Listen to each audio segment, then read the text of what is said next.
स्वास्थ्य ही संपद सुरभि 2023 यही विषय वस्तु को लेकर आमर वक्तृता प्रतियोगिता हो। तो केमती कहवा स्वास्थ्य ही संपद।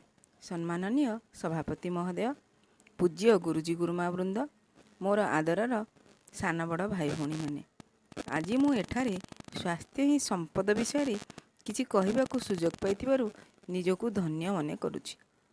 शारीरिक और मानसिक सुस्थतार समन्वय ही स्वास्थ्य। मनुष्य तार आशा आकांक्षा पूरण करने पई उत्तम स्वास्थ्य आवश्यक करे। उत्तम स्वास्थ्य बिना कौनसी व्यक्ति निजर कर्तव्य सुचारू रूपे पालन करि परिबो नाही। शरीर सुस्थ रहिले मन सुस्थ रहिबो।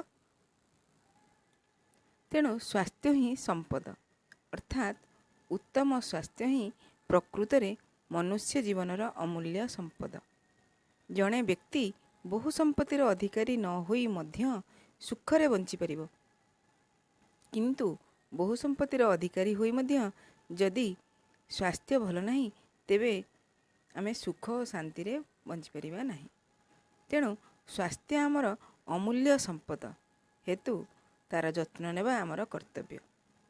तेणु शिशु अवस्थारू ही स्वास्थ्य प्रति ध्यान देवा उचित।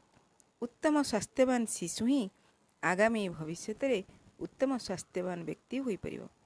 तेणु आमे प्रतिदिन भोजन रे सुषम खाद्य खाइबा, सठिक मात्रा रे पानी पीबा, तटका फल मध्य खाइबा। एहा छड़ा उत्तम स्वास्थ्य पई परिवेश मध्य परिष्कार परिच्छन्न रखिबा। परिवेश सफा रहिले आमे विभिन्न प्रकार रोग जेपरि डेंगू, मलेरिया, झाड़ाबांती आदि मुक्ति पाई परिबा। उत्तम स्वास्थ्य पई आमे धूमपान और मद्यपान ठारू मध्य दूर रहिबा उचित। व्यायाम, योग, प्राणायाम द्वारा आमे आम शरीर को सुस्थ रखि परिबा।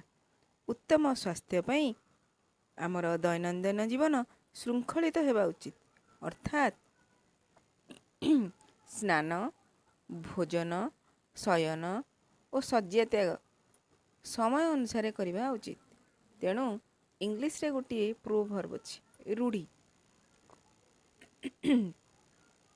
ना early to bed and early to rise makes a man healthy, wealthy and wise।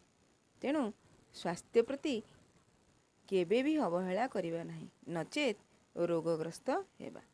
तेणु जीवन रे सुख, शांति और समृद्धि लाभ करने को हेले स्वास्थ्यर उपयुक्त जत्न नेबा प्रत्येक व्यक्तिर कर्तव्य। तेणु यथार्थ रे स्वास्थ्य ही संपद। मु एति कही मोर वक्तव्य शेष करुछि। जय हिंद,